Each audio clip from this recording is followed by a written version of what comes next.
નમસ્કાર વિદ્યાર્થી મિત્રો, આજે આપણે વિદ્યુત કોષ વિશે જોઈએ. વિદ્યુત કોષ એટલે કે બેટરી. તો બેટરી કઈ રીતે કાર્ય કરે છે એના વિશે આપણે જોઈએ. તો પહેલાં તો આપણે બેટરીની રચના સમજવી પડશે. બરાબર, બેટરીની અંદર ખાસ પ્રકારનું રસાયણ હોય છે. આપણે એના માટે એ સમજવા માટે આપણે એક પાત્ર લઈએ.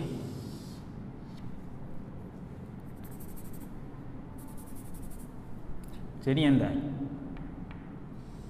બે ઇલેક્ટ્રોડ લઈએ, એટલે કે બે ધ્રુવ.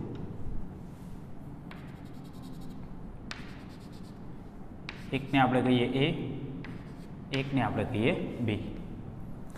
આની અંદર એક ખાસ પ્રકારનું રસાયણ ભરવામાં આવે.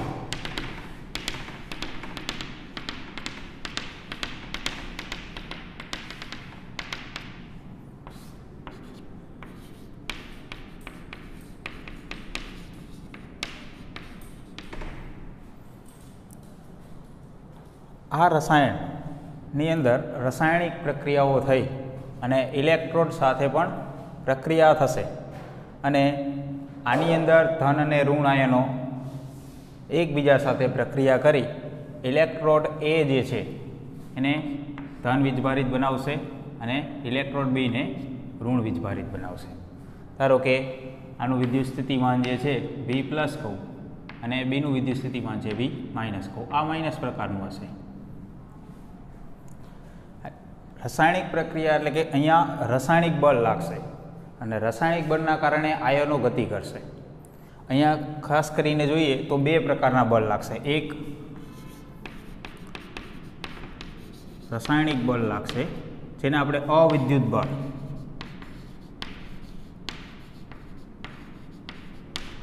અને એક વિદ્યુત બળ લાગશે. હવે ક્યારે કયું બળ લાગશે એ ખાસ આપણે સમજવું પડશે.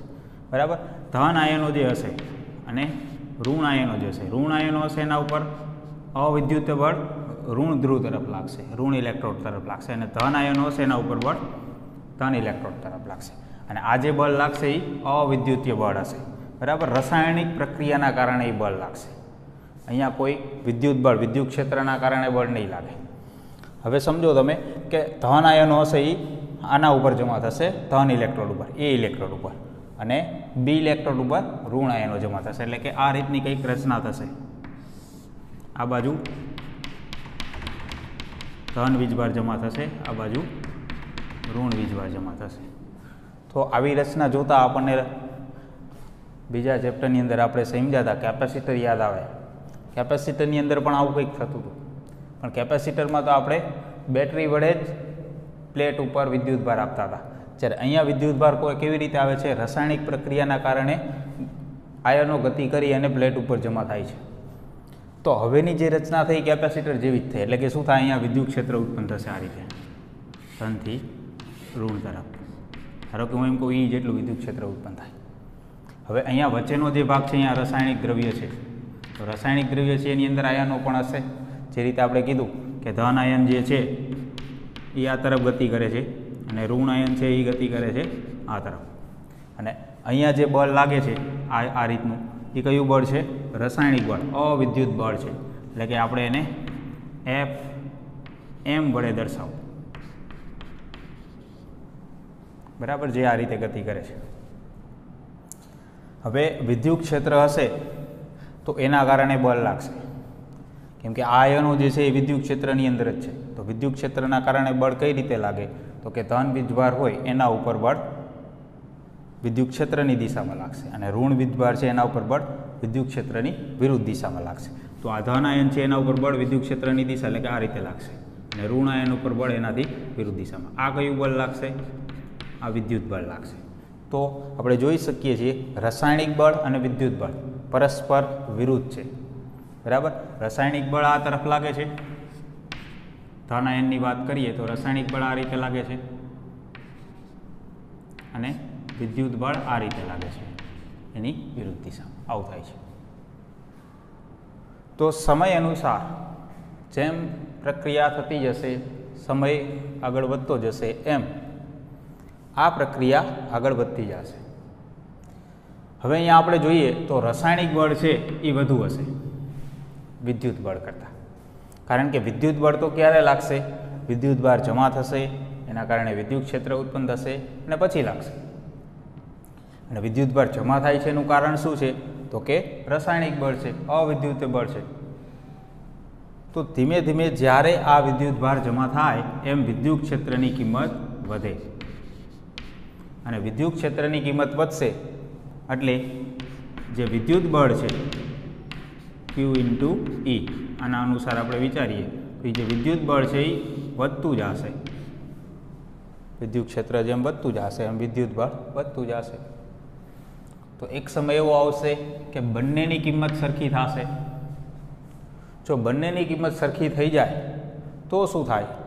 તો કે આ બાજુ જેટલું બળ લાગશે એટલું જ આ બાજુ બળ લાગશે, એટલે કે આયન ઉપર કોઈ પણ પ્રકારનું બળ લાગશે નહીં. એટલે કે જ્યારે આ બંનેની કિંમત સરખી થશે ત્યારે જે આયનો જે છે રસાયણની અંદર એના ઉપર લાગતું પરિણામી બળ શૂન્ય બનશે. આ સ્થિતિ સ્થાયી સ્થિતિ કહેવાશે, એટલે કે પછી કોઈ આયનો ગતિ કરશે નહીં. અને આ સમયે વિદ્યુત કોષ એટલે કે બેટરી સંપૂર્ણ ચાર્જ સ્થિતિમાં છે એવું આપણે કહી શકીએ. બરાબર? તો આ રીતે બેટરી ચાર્જ થાય છે. એટલે કે અહીંયા આયનોની ગતિ થાય છે. એક ધન ઇલેક્ટ્રોડ છે, એક ઋણ ઇલેક્ટ્રોડ છે. આયનો જે છે એ જમા થાય છે. એનું કારણ તો કે રાસાયણિક બળ છે. રાસાયણિક બળ લાગશે તો જ આયનો ગતિ કરશે અને જમા થશે. અને આયનો જમા થશે ક્યાં સુધી જમા થશે?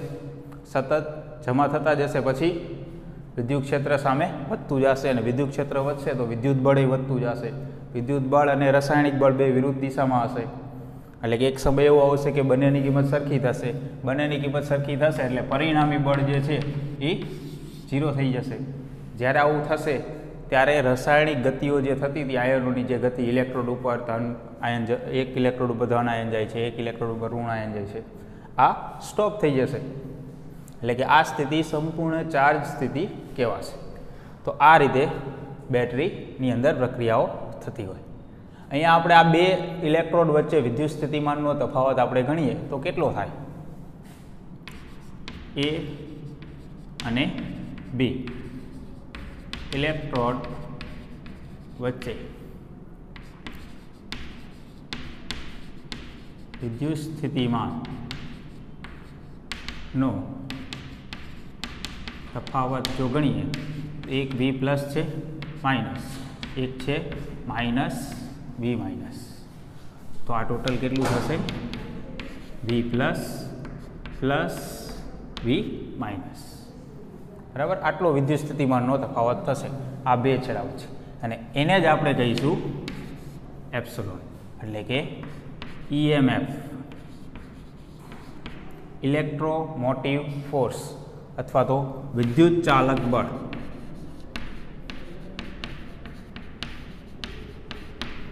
બરાબર? નામ છે વિદ્યુત ચાલક બળ, પરંતુ એ બળ નથી, એ ખાસ ધ્યાન રાખવાનું. અહીંયા નામ આપવામાં આવ્યું છે વિદ્યુત ચાલક બળ, પણ એ બળ નથી. એ શું છે? વિદ્યુત સ્થિતિમાનનો તફાવત છે. અને વિદ્યુત ચાલક બળ આવું શા માટે નામ આપવામાં આવે છે? કારણ કે વિદ્યુત સ્થિતિમાનનો તફાવત હશે તો એના કારણે જ વિદ્યુત ભારો જે છે એ ગતિમાં આવશે. એટલા માટે એવું કીધું છે વિદ્યુત ચાલક બળ. વિદ્યુત ભારોને ગતિમાં લાવવા માટે જે બળ ઉત્પન્ન થશે એ આ વિદ્યુત સ્થિતિમાનના તફાવતના કારણે ઉત્પન્ન થશે, અને એને EMF કહેવાય.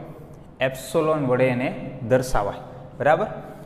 ઇલેક્ટ્રોમોટિવ ફોર્સ, એટલે એના માટે EMF એવું કહેવાય. બેટરીનું EMF કેટલું? તો કે આ બે ઇલેક્ટ્રોડ વચ્ચે જેટલો વિદ્યુત સ્થિતિમાનનો તફાવત હશે આ સ્થિતિની અંદર એને EMF કહેવાશે. હવે આપણે વિચારીએ કે આ બંને ઇલેક્ટ્રોડને કોઈ એક અવરોધ સાથે જો આપણે જોડી દઈએ તો કેવી પરિસ્થિતિ થશે? તો કે આ રીતે છે.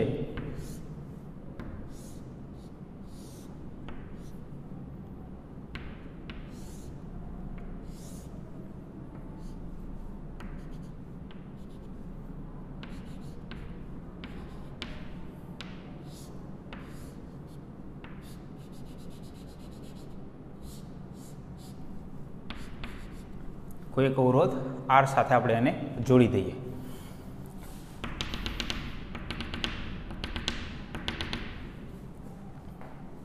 આ ધન ઇલેક્ટ્રોડ છે, આ ઋણ છે. તો ધન વિદ્યુત સ્થિતિમાનનો જે તફાવત છે ત્યાંથી ઋણ વિદ્યુત સ્થિતિમાનનો તફાવત છે એ તરફ પ્રવાહ વહે એવું આપણે કહીએ. આઈ આ રીતે પસાર થશે.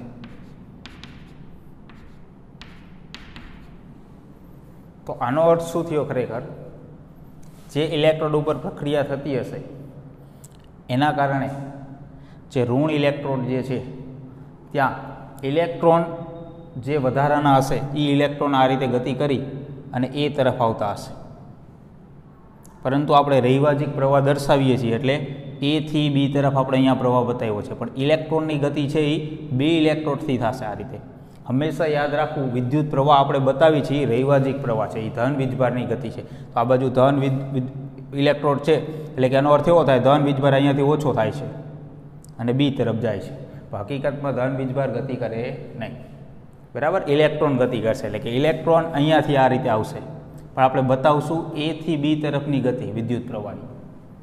એટલે કે આનો અર્થ એવો થાય એ ઇલેક્ટ્રોડ ઉપર ધન વીજભાર જે છે એ ઘટશે, એટલે કે એનું વિદ્યુત સ્થિતિમાન ઘટશે અને એ જ ગતિ આપણે બતાવી છે બી સુધીની. તો હવે ખરેખર વિચારો ફરીથી જે અહીંયા આપણે સમજાય કે અહીંયા જો ધન વીજભાર ઘટી જાય, અહીંયા ઋણ વીજભાર ઘટી જાય એટલે કે વિદ્યુત ક્ષેત્ર જે છે એ ઘટશે આ બે વચ્ચે. અને વિદ્યુત ક્ષેત્ર ઘટે એટલે શું થાય? વિદ્યુત બળ ઘટી જાય. અને વિદ્યુત બળ ઘટી જશે તો બંને સરખા થશે નહીં. રાસાયણિક બળ અને વિદ્યુત બળ આ બંને સરખા થશે નહીં. એટલે કે વળી પાછી ગતિ ચાલુ થશે રસાયણની અંદર. વળી ધન આયનો છે એ ધન ઇલેક્ટ્રોડ ઉપર જશે, ઋણ આયનો છે એ ઋણ ઇલેક્ટ્રોડ ઉપર જશે. એટલે વળી પાછું વિદ્યુત ક્ષેત્ર વધશે. પણ વિદ્યુત ક્ષેત્ર વધે એ પહેલાં જ શું થઈ જશે? અહીંયાથી ધન આયનોની ગતિ આ રીતે બી તરફ થશે એવું આપણે કલ્પના કરશું. ખરેખર તો ઇલેક્ટ્રોન આમથી આમ આવશે.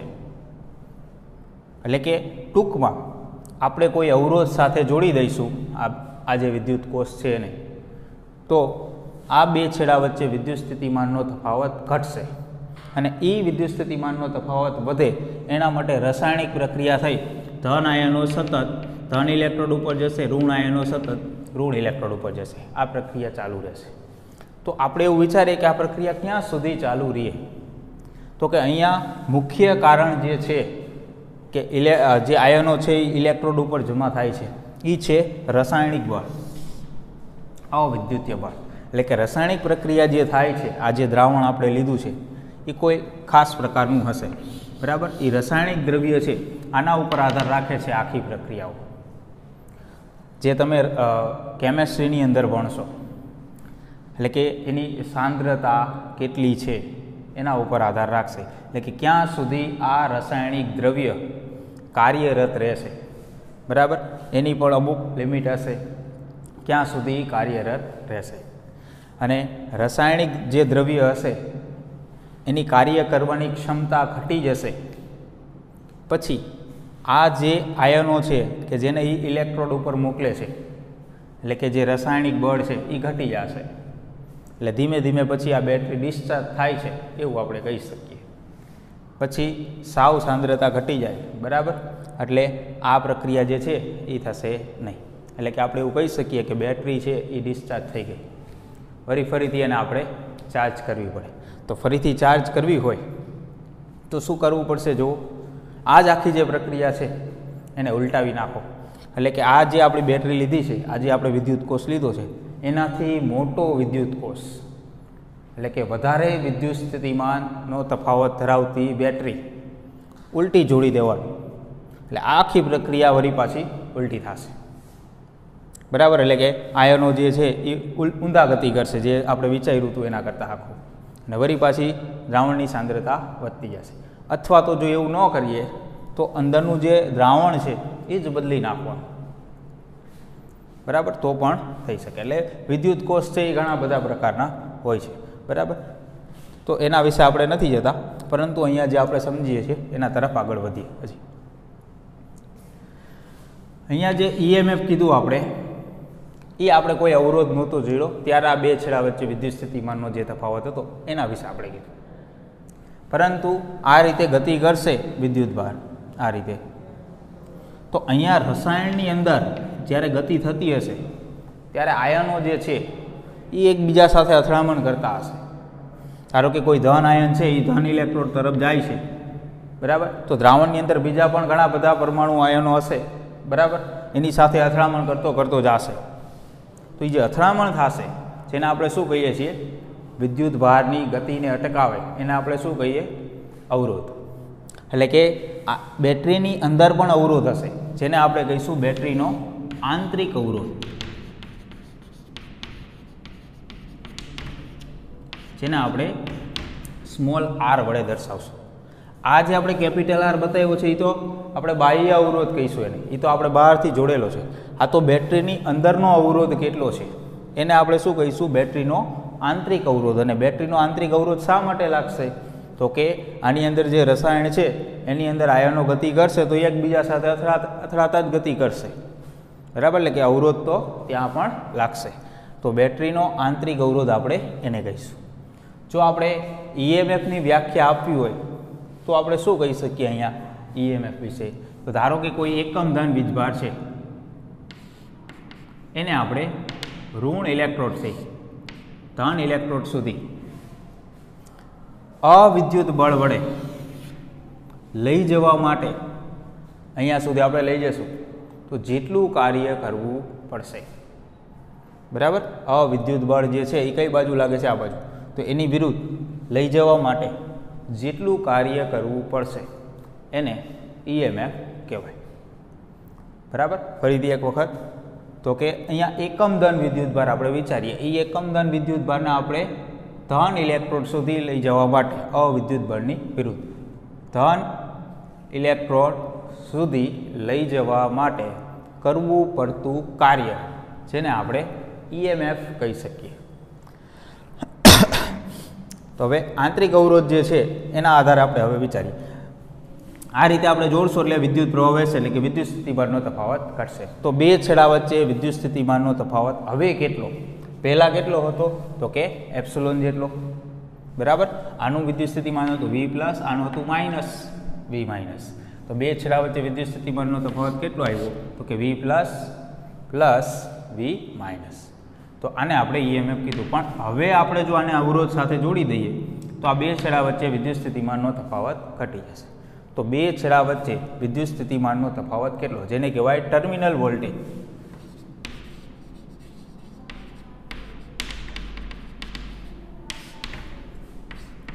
જેને આપણે કેપિટલ V વડે દર્શાવશું. ટર્મિનલ વોલ્ટેજ કેટલો થશે, તો V = જ્યારે આપણે અવરોધ નહોતો જોડ્યો ત્યારે બે છેડા વચ્ચે વિદ્યુત સ્થિતિમાનનો તફાવત કેટલો હતો, તો કે એપ્સિલોન જેટલો. અવરોધ જોડશું તો અવરોધનો વોલ્ટેજ કેટલો, અવરોધના બે છેડા વચ્ચે વોલ્ટેજ કેટલો, તો ઓહમના નિયમની અંદર આપણે ભણ્યા કે કોઈ અવરોધ હોય એમાંથી I જેટલો પ્રવાહ વહેતો હોય તો એના બે છેડા વચ્ચે વિદ્યુત સ્થિતિમાનનો તફાવત કેટલો કહેવાય, તો કે I × R, બરાબર. તો I × R જેટલો કેનો વોલ્ટેજ થયો, આ અવરોધનો. બીજો પ્રવાહ I જેટલો વહે છે તો બેટરીનો અવરોધ કેટલો છે, તો કે સ્મોલ r જેટલો આંતરિક અવરોધ. તો એનો વોલ્ટેજ કેટલો થશે, તો એનો વોલ્ટેજ થશે I × સ્મોલ r. તો આપણે ત્રણ વોલ્ટેજ લખી દીધા. એક તો બેટરીનું જે ઈએમએફ હતું પહેલાં જે વોલ્ટેજ હતો આ બે છેડા વચ્ચે, પછી તાર જોડ્યો એની સાથે અવરોધ જોડ્યો આપણે, તો અવરોધનો વોલ્ટેજ કેટલો IR, અને બેટરીનો વોલ્ટેજ કેટલો, તો કે બેટરીનો વોલ્ટેજ થશે આંતરિક અવરોધ આરના કારણે I × સ્મોલ r. તો સૌથી વધારે વોલ્ટેજ ક્યારે હતો, તો કે જ્યારે આપણે કંઈ જ નહોતું જોડ્યું બે છેડા વચ્ચે ત્યાં. હવે આપણે બે છેડા વચ્ચે અવરોધ જોડી છે એટલે એટલી ઉર્જા ઓછી થતી જશે, એટલે કેટલો વોલ્ટેજ ઘટતો જશે, એટલે કે ઈએમએફમાંથી આટલો વોલ્ટેજ ઘટી જશે, આવું આપણે કહી શકીએ. તો અહીંયા આપણે આગળ સાદુરૂપ આપીએ તો આવું લખી શકીએ, V = એપ્સિલોન - I કોમન નીકળશે R + R, આવું કહી શકીએ. જો અહીંયા આપણે કેપિટલ R ને એવું વિચારીએ કે નથી જોડેલો, બરાબર, ખાલી બેટરીની જ આપણે રચના વિચારીએ તો એને આપણે કાઢી નાખીએ તો શું લખી શકાય, V is equal two epsilon minus આ ઇન્ટુ સ્મોલ આર. તો આવું પણ લખી શકીએ, બરાબર, બંને રીતે લખી શકાય. અને અહીંયા આપણે બેટરીની ડિસ્ચાર્જની સ્થિતિ વિચારી છે, પણ જો ચાર્જિંગ થતું હોત તો શું થાત? ચાર્જિંગ થતું હોત તો આ પ્રક્રિયા આખી ઉલટી થાત, એટલે કે અહીંયા પ્લસ આવે, બરાબર, ડિસ્ચાર્જ થતું હોય તો માઇનસ આવશે, પણ ચાર્જિંગ થતું હોય ને તો ત્યાં પ્લસ આવશે. એ પોઈન્ટ પણ યાદ રાખજો, બરાબર. બીજું, ઓપન સર્કિટ કન્ડિશન.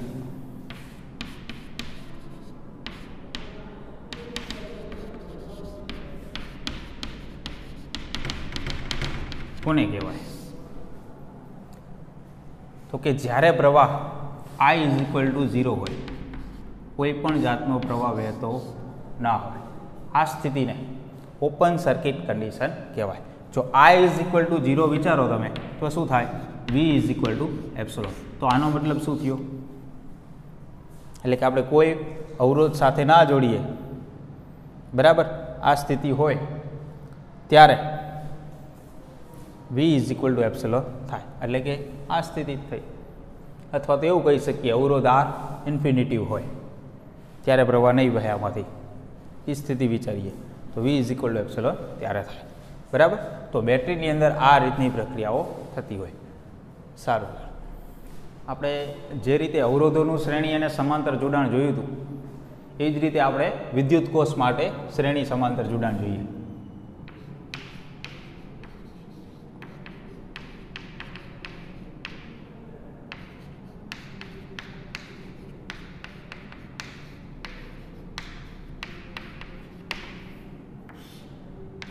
પહેલાં શ્રેણી જોડાણ જોઈએ.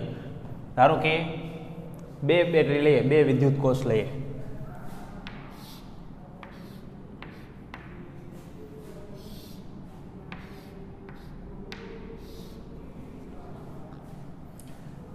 એકનું EMF છે એપ્સિલોન 1, એકનું છે એપ્સિલોન 2. એક બેટરી જે છે એનો આંતરિક અવરોધ છે R1, બીજાનો છે R2. આવું આપણે ધારી લઈએ. અહીંયા આપણે બે છેડા વચ્ચે વિદ્યુત સ્થિતિમાનનો તફાવત આપણે ગણીએ. એના માટે આપણે અહીંયા પહેલાં નામ આપી દઈએ. 3 પોઈન્ટ લઈએ, ધારો કે A, B અને C. તો અહીંયા પ્રવાહ કઈ રીતે વહેશે? તો કે આ રીતે આપણે જોડેલી છે. આ બેટરીનો પ્લસ છેડો છે, આ માઇનસ છે. એ જ રીતે અહીંયા પ્લસ છે, આ માઇનસ છે. તો પ્રવાહ સ્વાભાવિક રીતે આ રીતે વહેશે આમ, બરાબર. ધારી લઈએ આપણે પ્રવાહ I જેટલો વહે છે. તો A અને B આ બે પોઈન્ટ વચ્ચે વિદ્યુત સ્થિતિમાનનો તફાવત કેટલો? પહેલા એ ગણીએ. A અને B વચ્ચે વિદ્યુત સ્થિતિમાન નો તફાવત VAB વડે આપણે એને દર્શાવીએ. તો VAB બરાબર VA માઇનસ VB, આ રીતે થશે. તો આ બે છેડા વચ્ચે વિદ્યુત સ્થિતિમાનનો તફાવત કેટલો આવશે? તો કે EMF કેટલું છે? એપ્સિલોન 1 જેટલું. એટલે કે આ ટર્મિનલ વોલ્ટેજ થશે બે છેડા વચ્ચે. અને પ્રવાહ આ રીતે વહે છે, પ્લસમાંથી પ્રવાહ નીકળે છે, એનો મતલબ બેટરી ડિસ્ચાર્જ થાય છે, બરાબર. એટલે માઇનસ આવશે. અને આંતરિક અવરોધ કેટલો છે? R1 અને પ્રવાહ કેટલો છે? I. તો શું લખશું આપણે? IR1, બરાબર. એનું જે EMF હશે એમાંથી આટલો વોલ્ટેજ ઓછો થશે, એ આ બે છેડા વચ્ચે વિદ્યુત સ્થિતિમાનનો તફાવત થશે. આવી જ રીતે B અને C વચ્ચે આપણે ગણીએ.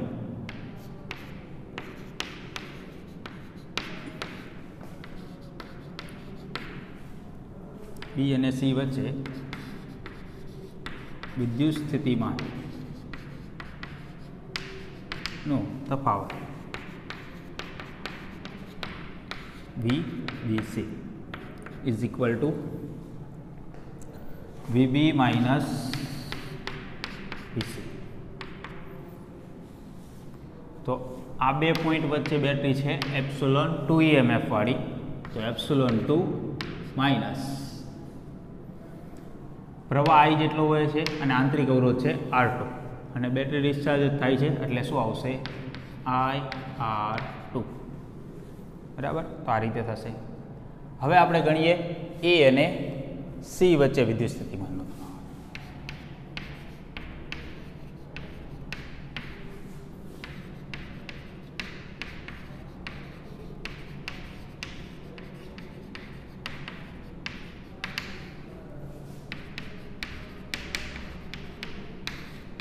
VAC ઇઝ ઇક્વલ ટુ, હવે આ બે પોઈન્ટ વચ્ચે વિદ્યુત સ્થિતિમાનનો તફાવત ગણવો હોય તો આ બે A અને B વચ્ચે વિદ્યુત સ્થિતિમાનનો તફાવત અને B અને C વચ્ચે વિદ્યુત સ્થિતિમાનનો તફાવત, આ બંનેનો સરવાળો કરી દઈએ VAB પ્લસ VBC, તો એ કેના વચ્ચેનો વિદ્યુત સ્થિતિમાનનો તફાવત થશે? A અને C વચ્ચે થશે, બરાબર. તો આ આપણને કેટલું મળ્યું? A અને B વચ્ચે વિદ્યુત સ્થિતિમાનનો તફાવત તો કે epsilon 1 minus IR1.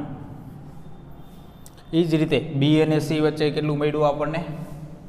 Plus epsilon 2 minus IR2. અહીંયા આપણે A અને C વચ્ચે જે વિદ્યુત સ્થિતિમાનનો તફાવત છે એને આપણે V કહી દઈએ, તો V ઇઝ ઇક્વલ ટુ શું થશે? એપ્સિલોન 1 પ્લસ એપ્સિલોન 2, આ બંનેને સાથે લખી દઈએ તો I કોમન નીકળશે, માઇનસ IR1 પ્લસ R2, આવું થયું, બરાબર. વિદ્યુત EMF છે એની જોડ બનાવી દઈએ, આ રીતે લખાશે. હવે A અને C વચ્ચે વિદ્યુત સ્થિતિમાનનો તફાવત જે છે V જેટલો આપણે ધાર્યો છે, તો V બરાબર આપણે આવું લખી શકીએ epsilon equivalent minus IR equivalent, એટલે કે આનો અર્થ શું થયો? એપ્સિલોન EMF છે એ પરિણામી, આ બંને બેટરીનું પરિણામી EMF, અને R ઇક્વિવેલન્ટ જે લખ્યું છે એનો અર્થ શું થાય છે? આ બંને બેટરીનો આંતરિક અવરોધનો પરિણામી આંતરિક અવરોધ, એવો અર્થ થયો. તો આની જગ્યાએ આવું લખીએ અને આની સાથે સરખાવીએ તો જુઓ પરિણામી EMF કેટલું થશે? તો કે એપ્સિલોન 1 પ્લસ એપ્સિલોન 2, અને પરિણામી આંતરિક અવરોધ કેટલો થશે? તો કે R1 પ્લસ R2, બરાબર. આની જગ્યાએ આવું આવશે અને આની જગ્યાએ આવું આવશે, પ્રવાહનો પ્રવાહ થઈ ગયું. અને આમ પણ આપણે શ્રેણી જોડાણમાં સીધું કહીએ કે આ બે પોઈન્ટ વચ્ચે વિદ્યુત સ્થિતિમાનનો તફાવત કેટલો? તો કે બે જ છે, એપ્સિલોન 1 અને એપ્સિલોન 2, અને બંને સહાયક સ્થિતિમાં જોડેલા છે એવું કહી શકીએ. સહાયક સ્થિતિનો મતલબ શું થયો? તો કે આનો પ્લસ છેડો અને આનો માઇનસ છેડો, એ જ રીતે આનો પ્લસ અને માઇનસ, એટલે કે બંનેમાં પ્રવાહ એક જ દિશામાં નીકળશે, બરાબર. એટલે કે સહાયક સ્થિતિમાં જોડેલા છે, એટલે કે આ બે છેડા વચ્ચે વિદ્યુત સ્થિતિમાનનો તફાવત કેટલો થાય? તો કે આ બે જ છે EMF, તો બંનેના સરવાળા જેટલો થશે, સીધું કહી શકીએ આપણે. એ જ રીતે આનો અવરોધ R1 છે અને આનો અવરોધ R2 છે, તો બે છેડા વચ્ચે ટોટલ અવરોધ કેટલો? તો કે બંનેના સરવાળા જેટલો થશે. શ્રેણીમાં હોય અવરોધ તેનો સરવાળો થાય, એટલે એ તો આપણે સીધું કહી શકીએ, પરંતુ આપણે આ રીતે મેળવું કે આવી રીતે મળે. હવે તમે વિચારો કે આ બેટરીના છેડા હું બદલી નાખું, બરાબર. પહેલાં ઋણ છેડો રાખું અને પછી ધન છેડો રાખું, આ રીતે જોડું, તો વિરોધક સ્થિતિમાં જોડાણ થયું કહેવાય. કેમ કે હવે આનો મતલબ શું થાય? આ રીતે જોડું તો પહેલી બેટરી અને બીજી બેટરી, આ બંનેમાં જેનું EMF વધુ હશે એ પ્રવાહ પસાર કરશે. ધારો કે હું એમ કહું EMF એપ્સિલોન 1 છે એ વધુ છે એપ્સિલોન 2 કરતાં, જો આ રીતનું હોય તો, બરાબર.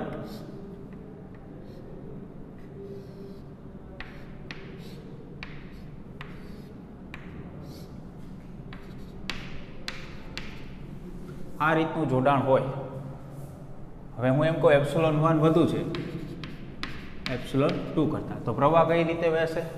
તો કે એપ્સિલોન 1 નો પ્લસ છેડો કયો છે? તો કઈ રીવા આ રીતે પ્રવાહ વહેશે, એમાંથી નીકળશે, તો પ્રવાહ આ રીતે વહેશે. પરંતુ આનાથી ઉલટું કહું ε2 બધું છે ε1 કરતાં, તો શું થશે? તો પ્રવાહ આ રીતે વહેશે. આનો પ્લસ છેડો કયો છે? તો કઈ રહ્યો, તો પ્રવાહ આમ વહેશે.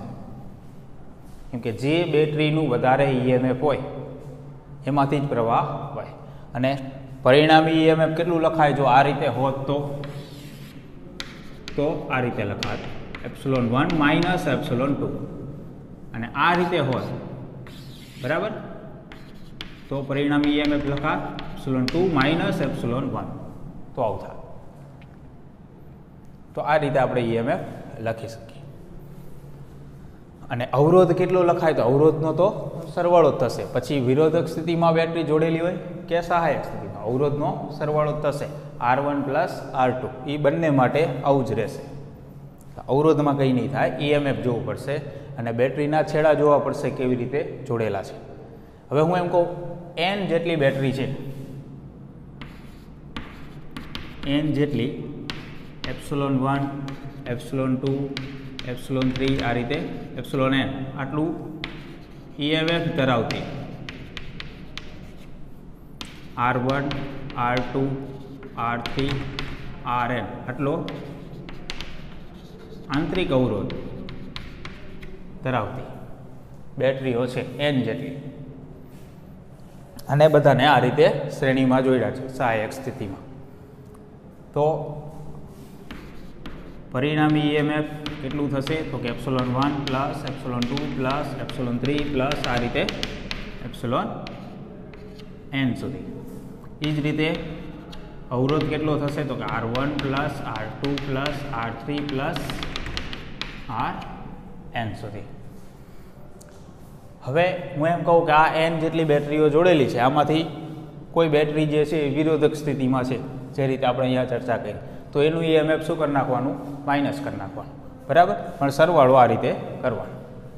તો શ્રેણી જોડાણની અંદર બેટરીના EMFમાં સરવાળો થાય અને અવરોધમાં પણ, એના આંતરિક અવરોધમાં પણ સરવાળો થાય, બરાબર. એવું આપણે સમજ્યા.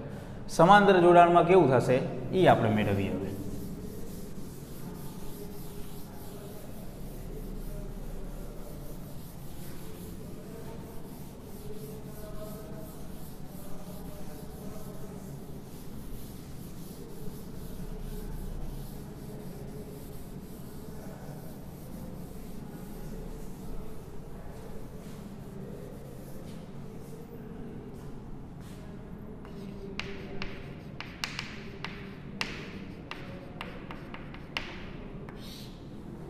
તો એક પરિપથ લઈએ સમાંતર જોડાણ હોય એવો.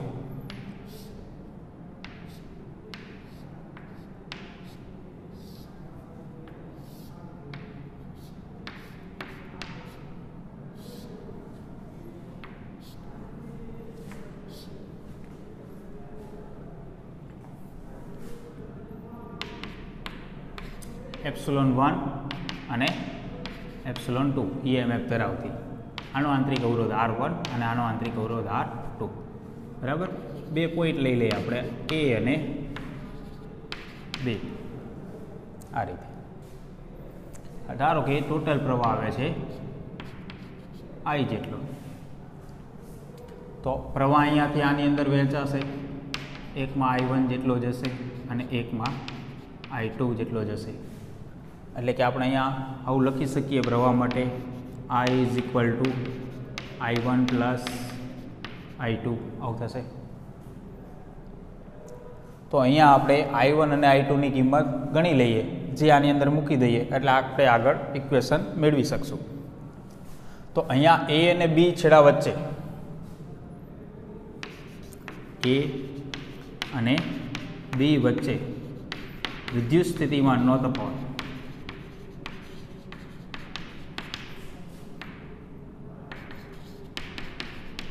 જે આપણે V જેટલો ધારી લઈએ, તો V ઇઝ ઇક્વલ ટુ કેટલું લખાશે? તો કે અહીંયા બે લાઈન છે A અને B વચ્ચે, એક આ અને એક અહીં રહ્યા, બંને બાજુ બેટરી છે. તો વારાફરતી લખીએ, આના માટે લખવું હોય તો શું લખાય? તો V is equal two epsilon જેટલું, ε1 જેટલું EMF છે, માઇનસ I1 R1 આવું લખાશે એના માટે. અને આના માટે શું લખાશે? V is equal two epsilon 2 minus I2 R2 આવું લખાશે. તો અહીંયા I1 બરાબર કેટલું થશે? Okay, I1 is equal two, આને આપણે આ બાજુ વિચારીએ અને આમાંથી બાદ કરીએ એટલે આવું લખાશે એપ્સિલોન 1 માઇનસ V અને છેદમાં R1 જશે, આવું થશે. એ જ રીતે I2 બરાબર કેટલું લખાશે? તો I2 is equal two epsilon 2 minus V છેદમાં R2 આવું થશે. હવે અહીંયા I1 અને I2 ની કિંમત આપણે આ સમીકરણ અંદર મૂકી દઈએ તો I બરાબર I1 પ્લસ I2 છે. I1 ની જગ્યાએ શું આવશે?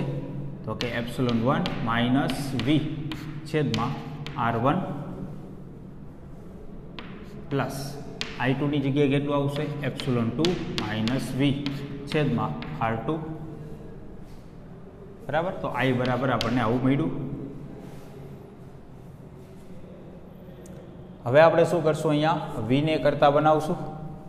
તો V ને કરતા બનાવવો હોય તો પહેલાં તો R1 અને R2 ને બધાના છેદમાં આપી દઈએ. તો આ રીતે લખાશે I is equal two epsilon 1 છેદમાં R1 માઇનસ V ના છેદમાં R1 પ્લસ એપ્સિલોન 2 છેદમાં R2 માઇનસ V ના છેદમાં R2 આવું લખાશે. હવે આ બંને માંથી V જેટલું કોમન નીકળશે એટલે આપણે આવું લખી શકશું I is equal two epsilon 1 છેદમાં R1 પ્લસ એપ્સિલોન 2 છેદમાં R2 માઇનસ V જેટલું કોમન કાઢીએ એટલે શું લખાશે? 1 ના છેદમાં R1 પ્લસ 1 ના છેદમાં R2. હવે આપણે આને આ બાજુ લઈ આવીએ, આને આપણે આ બાજુ લઈ જઈએ તો શું લખાશે? V 1 ના છેદમાં R1 પ્લસ 1 ના છેદમાં R2 ઇઝ ઇક્વલ ટુ, અહીંયા કેટલું આવશે? તો કે એપ્સિલોન 1 છેદમાં R1 પ્લસ એપ્સિલોન 2 છેદમાં R2 માઇનસ I આવું થશે. હવે આપણે અહીંયા શું કરશું? આ જે છે આખું છેદમાં જવા દઈએ, અથવા તો અહીંયા લસા લઈ લઈએ પહેલાં, પછી છેદમાં જવા દઈએ તો શું લખાશે? V અહીંયા લખાશે R1 પ્લસ R2 છેદમાં R1 R2 is equal two, એ જ રીતે અહીંયા લસા લઈ લઈએ તો અહીંયા શું લખાશે? Epsilon 1 R2 plus epsilon 2 R1 છેદમાં R1 into R2 minus I. હવે આ આખું છેદમાં લઈએ એટલે આવી રીતે લખાશે V is equal two epsilon 1 R2 plus epsilon 2 R1 છેદમાં R1 R2. હવે એના છેદમાં આવશે R1 પ્લસ R2 છેદમાં R1 R2 આખું એના છેદમાં આવશે માઇનસ I ના છેદમાં પણ કેટલું આવશે? તો કે R1 પ્લસ R2 છેદમાં R1 R2. બરાબર, આ આખું બંનેના છેદમાં આપણે લખી દીધું. હવે જુઓ આ કેન્સલ થઈ જશે. બરાબર, તો હવે વધ્યું કેટલું? V is equal two epsilon 1 R2 plus epsilon 2 R1 છેદમાં R1 પ્લસ R2. બરાબર, હવે આ બાજુ શું થશે? આ ઉપર જશે માઇનસ I R1 R2 છેદમાં R1 પ્લસ R2 આવું થશે. હવે આપણે સરખાવી શકીએ. V ની જગ્યાએ આપણે શું લખી શકીએ હવે? તો કે એપ્સિલોન ઇક્વિવેલન્ટ એટલે કે પરિણામી EMF માઇનસ I પરિણામી આંતરિક અવરોધ, આવું આપણે એની જગ્યાએ લખી શકીએ. તો હવે આપણે આને સરખાવવાની સાથે તો જો અહીંયા I છે, અહીંયા I છે, આ સિવાયનું સરખાવી દઈએ તો પરિણામી ईएमएफ કેટલું થશે અહીંયા આપણે આ પછી નાખીએ અહીંયા લખીએ તો પરિણામી ईएमएफ થશે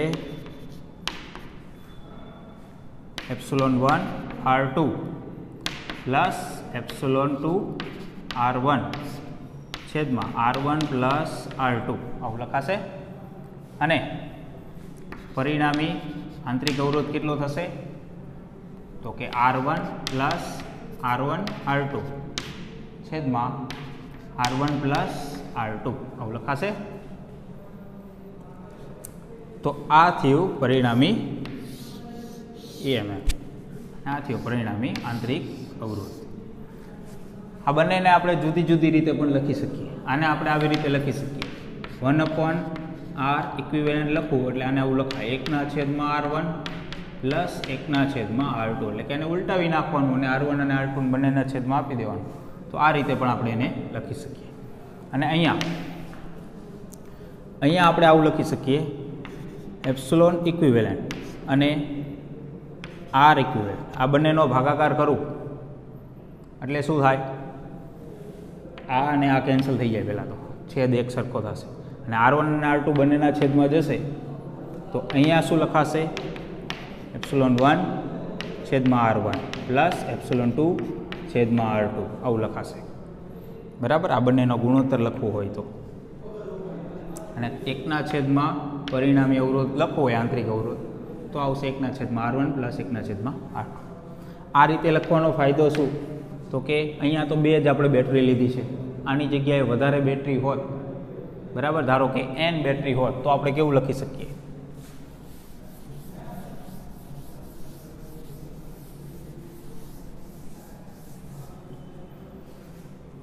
ધારો કે આપણે એમ કહીએ કે n જેટલી ε1 ε2 આટલી ईएमएफ ધરાવતી R1 R2 RN આટલો આંતરિક અવરોધ ધરાવતો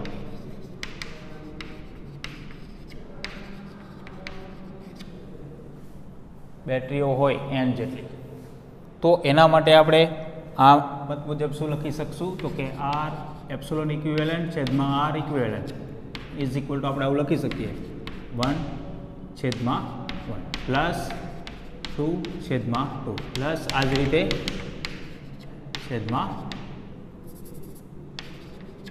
જેટલા હોય એટલા બધા જ બેટરીના ईएमएफ અને આંતરિક અવરોધના ગુણોત્તરનો સરવાળો કરતો જવાનો એ જ રીતે ખાલી આંતરિક અવરોધનું પરિણામી લખવું હોય તો શું લખી શકશું આપણે 1/R1 પ્લસ 1/R2 પ્લસ આ જ રીતે 1/Rn સુધી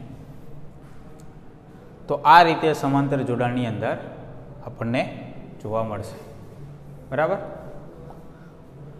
શ્રેણી અને સમાંતર જોડાણ બંને મિશ્રમાં હોય બરાબર બંને એકસાથે હોય શ્રેણી જોડાણે હોય બેટરીનું અને સમાંતર જોડાણે હોય તો એના માટે કઈ રીતે આપણે લખી શકીએ એનું એક ઉદાહરણ જોઈએ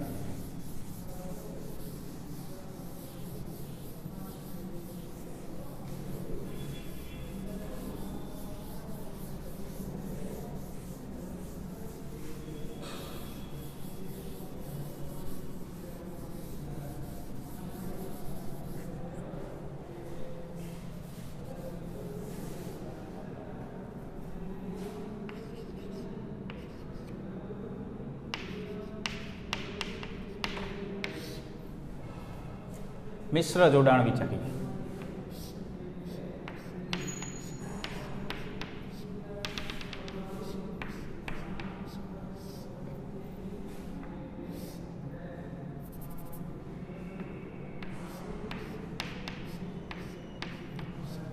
એક સાથે ઘણી બધી બેટરીઓને આપણે શ્રેણી જોડાણમાં લઈએ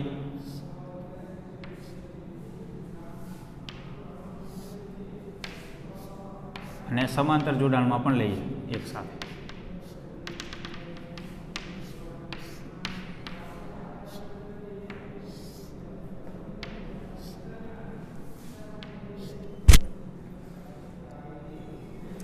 ધારો કે અહીંયા આ દરેકના ईएमएफ ધારી લઈએ ε1 ε2 εn આ જ રીતે દરેક માટે દરેકના આંતરિક અવરોધ R1 R2 Rn R1 R2 Rn R1 R2 Rn આ રીતે લઈ લઈએ. તો આ દરેક માટે આપણે શું લખી શકીએ?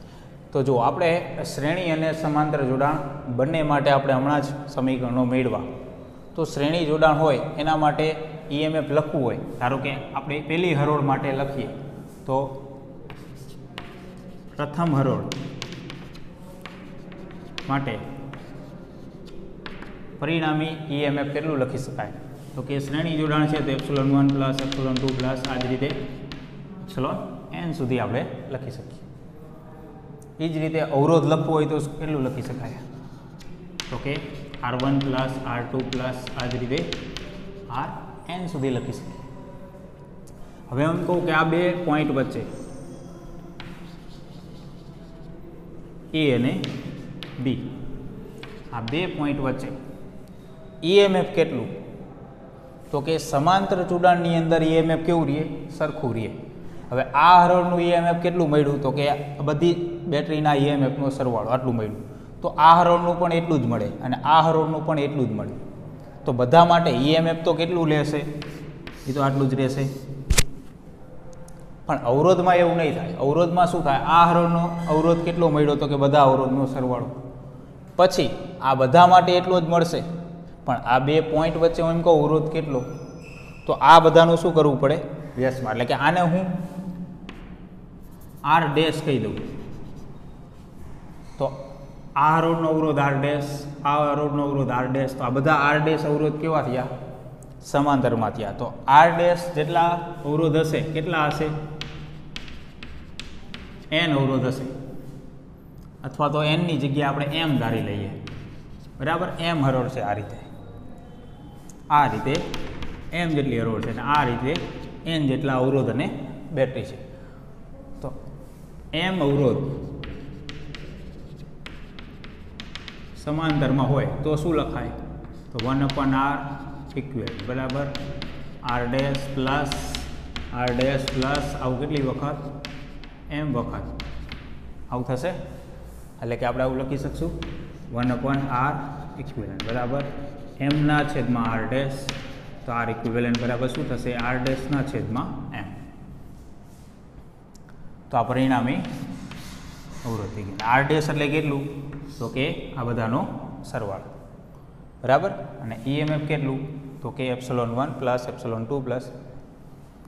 તો I બરાબર કેટલું? હું એમ કહું I જેટલો પ્રવાહ વહે છે આ રીતે, I જેટલો પ્રવાહ વહે છે. તો I બરાબર કેટલું થાય? તો કે I બરાબર કુલ EMF છેદમાં કુલ અવરોધ. તો કુલ EMF કેટલું? તો કે ε1 પ્લસ ε2 પ્લસ આ જ રીતે εn છેદમાં કુલ અવરોધ કેટલો? તો કે અવરોધ આવશે R ડેશ ના છેદમાં m. અને R ડેશ એટલે પાછું કેટલું? તો કે આ બધાનો. અને હજી આની સાથે હું એમ કહું કોઈ બાહ્ય અવરોધ હું જોડી દઉં, અવરોધ આ, તો એ હજી વધી જાય પ્લસ R થશે. જે અવરોધ મળશે આ આખા પરિપથ એની સાથે આ અવરોધ એડ થશે જો બાહ્ય અવરોધ હોય તો એ રીતે આપણે અહીંયા એડ કરી શકીએ. બરાબર. તો બેટરીનું વિદ્યુત કોષો જે છે એ શ્રેણી જોડાણમાં હોય, સમાંતર જોડાણમાં હોય કે બંને એકસાથે હોય, તો બધા માટે આપણે કેવી રીતે ગણતરીઓ કરવી એ આપણે સમજ્યા. બરાબર. અમુક એક્ઝામ્પલ જોઈએ. સ્વાધ્યાયમાં પહેલો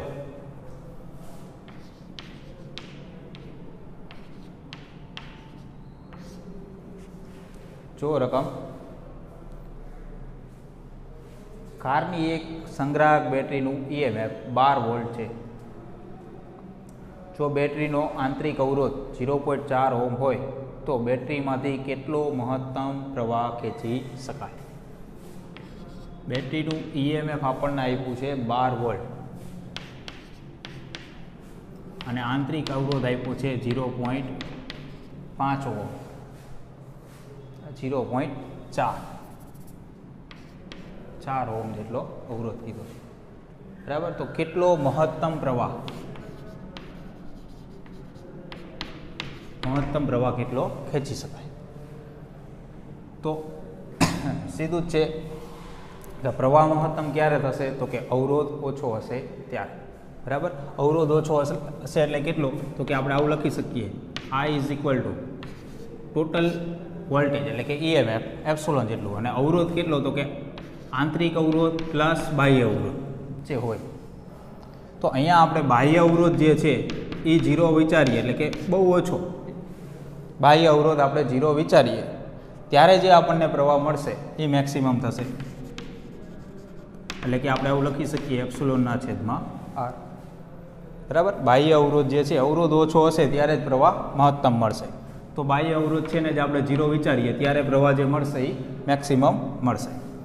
તો એપ્સિલોનની કિંમત કેટલી કીધી છે, 12 છેદમાં આંતરિક અવરોધ કેટલો કીધો છે, 0.4 એટલે કે કેટલું થશે, 30 એમ્પિયર. બરાબર. તો 30 એમ્પિયર મહત્તમ પ્રવાહ થશે. એના પછી બીજું આપ્યું છે એ જુઓ 3.2. એમાં શું કીધું છે, 10 વોલ્ટ જેટલું EMF અને 3 ઓહ્મ જેટલો આંતરિક અવરોધ ધરાવતી બેટરીને એક અવરોધક સાથે જોડવામાં આવે છે. એટલે કે અહીંયા એક બેટરી કીધી છે અને એક અવરોધ, એનો આંતરિક અવરોધ, એને કોઈ એક બાહ્ય અવરોધ સાથે જોડવામાં આવે છે. આપણે એપ્સિલોન અને સ્મોલ r વડે બેટરીનો જે આંતરિક અવરોધ અને EMF છે ને આ રીતે આપણે દર્શાવીએ. એને કોઈ બાહ્ય અવરોધ સાથે જોડવામાં આવે છે અને જે કિંમતો આપેલી છે એ આપણે લખી દઈએ. EMF બેટરીનું કીધું છે 10 વોલ્ટ, આંતરિક અવરોધ કેટલો કીધો છે, 3 ઓહ્મ, અને બાહ્ય અવરોધ કેટલો કીધો છે, તો કે એની કિંમત આપી નથી. જો પરિપથમાં પ્રવાહ 0.5 એમ્પિયર, I બરાબર 0.5 એમ્પિયર, એટલે આ રીતે પ્રવાહ વહેશે આમ. બરાબર. I જેટલો ધારો કે પ્રવાહ વહેશે તો I બરાબર 0.5 એમ્પિયર હોય તો અવરોધકનો અવરોધ કેટલો હશે, એટલે કે આપણને R ની કિંમત પૂછી છે, અવરોધ કેટલો હશે. તો શું લખી શકશું આપણે અહીંયા, I બરાબર ટોટલ વોલ્ટેજ, તો કે એપ્સિલોન છેદમાં ટોટલ અવરોધ એટલે કે R small r plus capital R, બેટરીનો આંતરિક અવરોધ અને બાહ્ય અવરોધ. હવે આમાંથી આપણે કેપિટલ R ગણવાનું, તો બાકીની કિંમત તો આપણને આપેલી જ છે એટલે મળી જશે. બરાબર. તો R plus R is equal to એપ્સિલોનના છેદમાં I. તો capital R is equal to એપ્સિલોનના છેદમાં I માઇનસ સ્મોલ r. દરેકની કિંમત મૂકી દઈએ. એપ્સિલોન એટલે કેટલું છે, 10 છેદમાં I એટલે કેટલું છે, 0.5 માઇનસ સ્મોલ r એટલે કેટલું છે, 3, એટલે કેટલું થશે અહીંયા 20 માઇનસ 3 એટલે કે 17 ઓહ્મ આટલો બાહ્ય અવરોધ હશે. બરાબર. બીજું શું ગણવાનું કીધું છે, જ્યારે પરિપથ બંધ હોય તે સ્થિતિમાં બેટરીનો ટર્મિનલ વોલ્ટેજ કેટલો હશે. બરાબર. જ્યારે સ્થિતિ બંધ હોય ત્યારે ટર્મિનલ વોલ્ટેજ કેટલો હશે. તો ટર્મિનલ વોલ્ટેજ એટલે કે બેટરીના બે છેડા વચ્ચેનો વોલ્ટેજ, આ બે છેડા વચ્ચેનો વોલ્ટેજ. તો આપણે આ બે છેડા વચ્ચેનો વોલ્ટેજ ગણીએ કે અવરોધના બે છેડા વચ્ચેનો વોલ્ટેજ ગણીએ, બે સરખો જ આવશે. બરાબર. તો ટર્મિનલ વોલ્ટેજ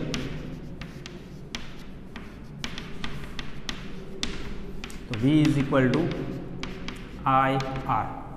પ્રવાહ I જેટલો હોય છે ને અવરોધ R છે, આ ગણીએ અથવા તો આના બે છેડા વચ્ચે ગણીએ, બે સેમ જ આવશે. બરાબર. પ્રવાહ કેટલો છે, તો કે 0.5 અને કેપિટલ R ની કિંમત કેટલી મળી આપણને, 17. તો કેટલો વોલ્ટેજ આવશે, 8.5 આટલા વોલ્ટ. તો આટલો ટર્મિનલ વોલ્ટેજ થશે. બરાબર. તો આ બે વસ્તુ આપણને ગણવાની આમાં કીધી હતી. બીજો ક્વેશ્ચન જોઈએ.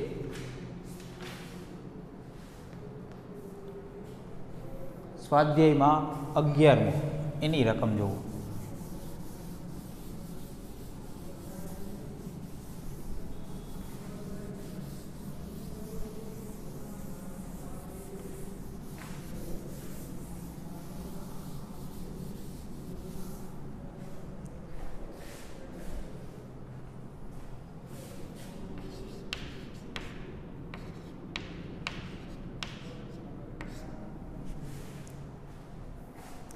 આઠ વોલ્ટ EMF અને 0.5 ઓહમ આંતરિક અવરોધ ધરાવતા સંગ્રાહક બેટરીને 120 વોલ્ટવાળા DC સપ્લાય સાથે 15.5 ઓહમના અવરોધ મારફતે વિદ્યુત ભારિત કરવામાં આવે છે. અહીંયા બેટરીનું આપણને EMF આપ્યું છે એક તો 8 વોલ્ટ, બીજું એનો આંતરિક અવરોધ આપ્યો છે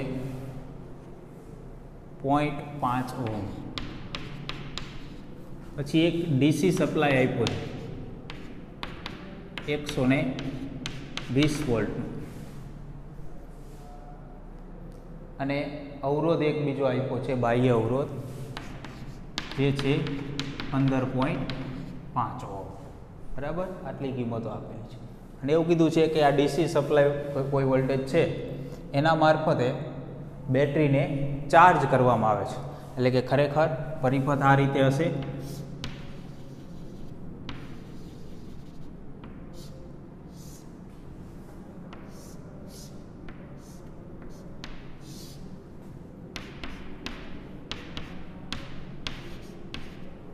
કોઈ DC સપ્લાય છે જે 120 વોલ્ટનો છે અને એક અવરોધ પણ જોડેલો છે સાથે આ રીતે કેપિટલ R, અને બેટરીનો આંતરિક અવરોધ જે હશે એ સ્મોલ r અને એનું EMF એપ્સિલોન આ રીતે જોડેલું છે કે જેથી કરીને આ રીતે પ્રવાહ આવે અને બેટરીને ચાર્જ કરે. તો આ રીતની સ્થિતિ છે.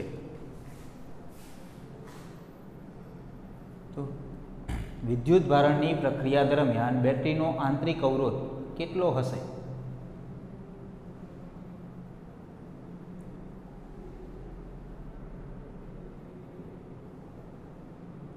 અહીંયા આપણને એવું કીધું છે બેટરીનો આંતરિક અવરોધ કેટલો હશે. આંતરિક અવરોધ નહીં, આંતરિક અવરોધ તો આપણને આપેલો છે, પરંતુ વિદ્યુત ભારણની પ્રક્રિયા દરમિયાન પ્રવાહ કેટલો હશે એવું પૂછવું જોઈએ. બરાબર, આંતરિક અવરોધ તો આપણને આપેલો છે, અવરોધ તો પછી બદલાય નહીં. બરાબર, એ તો એટલો જ હશે. પ્રવાહ કેટલો હશે, તો પ્રવાહ ગણવો હોય તો કઈ રીતે આપણે ગણી શકીએ? અહીંયા ટોટલ વોલ્ટેજ કેટલો, I is equal two cool EMF છેદમાં કુલ અવરોધ. બરાબર, આ રીતે આપણે ગણી શકીએ. તો I is equal two EMF કેટલું થાય, તો કે અહીંયા બેટરીનો વોલ્ટેજ જે છે ને આપણે VDC વડે દર્શાવીએ. આ DC સપ્લાય છે અને બેટરીનું EMF કેટલું છે એપ્સિલોન. બંને વિરોધક સ્થિતિમાં છે, કેમ કે આ વોલ્ટેજ છે એ આને આપશે ત્યારે જ આ ચાર્જ થશે. એટલે કે અહીંયા આપણે વધુ વોલ્ટેજ કેનો થઈ ગયો, એટલે આપણે એવું લખી શકીએ VDC માઇનસ એપ્સિલોન, આટલું EMF થશે ટોટલ આખા પરિપથનું. બરાબર, આ વોલ્ટેજમાંથી આ વોલ્ટેજ બાદ થશે, આ આખા પરિપથનું ટોટલ વોલ્ટેજ થશે. અને ટોટલ અવરોધ કેટલો થશે? R અને બેટરીનો આંતરિક અવરોધ આ રીતે થશે. તો પ્રવાહ આપણને મળી જશે. તો 120 માઇનસ એપ્સિલોનની કિંમત કેટલી કીધી છે? 8 છેદમાં કેપિટલ R કીધું છે 15.5 minus small r plus small r કીધું છે 0.5. આમાંથી બાદ થશે એટલે 112 છેદમાં પ્લસ થશે એટલે કે 16. અહીંયા પ્રવાહની કિંમત કેટલી આવશે ગણી જુઓ, 7 એમ્પિયર જેટલું મળશે. પછી એવું કીધું છે કે અહીંયા વિદ્યુત ભારણની પ્રક્રિયામાં શ્રેણી અવરોધ રાખવાનું કારણ શું? આ અવરોધ રાખવાનું કારણ શું? તો કે અહીંયા વોલ્ટેજ 120 છે. બરાબર, બેટરીનું EMF ફક્ત 8 જ છે અને આંતરિક અવરોધ 0.5 જ છે. હવે આટલો બધો વોલ્ટેજ ડાયરેક્ટ આને આપણે આપી દઈએ, બરાબર, તો બેટરી બગડી શકે. એટલે કે અહીંયા આપણે અવરોધ જોડશું એના કારણે શું થશે? I જે છે એ ઘટે. પ્રવાહ ઘટી જશે. તો મુખ્ય કારણ આપણું પ્રવાહ ઘટાડવાનો હેતુ છે. બરાબર, આ અવરોધ જોડીએ એનું કારણ શું છે? પ્રવાહ ઘટી જાય. એના માટે આપણે એ અવરોધ જોઈ રહ્યો છે.